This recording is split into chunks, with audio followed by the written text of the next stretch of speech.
Ben, all 17 restaurants graded this week didn't receive below a 90, and that's good news, but there are still some rule breakers. Tonight we'll start on a high note along with a sugar rush, Krispy Kreme donuts. They received a 97 this week. The donut makers were docked for a few minor things. They left the dumpster lid open and didn't have paper towels at their hand sink. Not a bad score, safe to keep eating those sugary bites of heaven.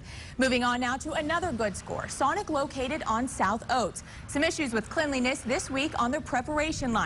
Dirty floors behind the freezer that need a good cleaning, and certain baked goods not in the proper containers. In total, 5 points deducted for a final score of 95. I'd say safe to eat there. Now let's move on to some of the restaurants who need a little work. First on the chopping block, La Bamba on Ross Clark Circle.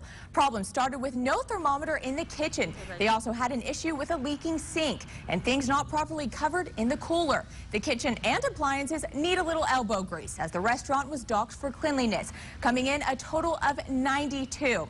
And the restaurant in hot water this week is Outback Steakhouse, receiving the lowest score of all 17 restaurants. Like many of the others on the list, the restaurant needs some good cleaning on their cooking surfaces. Regrouting of areas on the floor are also required. But the most disturbing deduction of them all, food separation and cross-contamination issues. Outback had raw beef in the same container as cooked prime rib. Major points off for the restaurant. They finished with a final score of 90.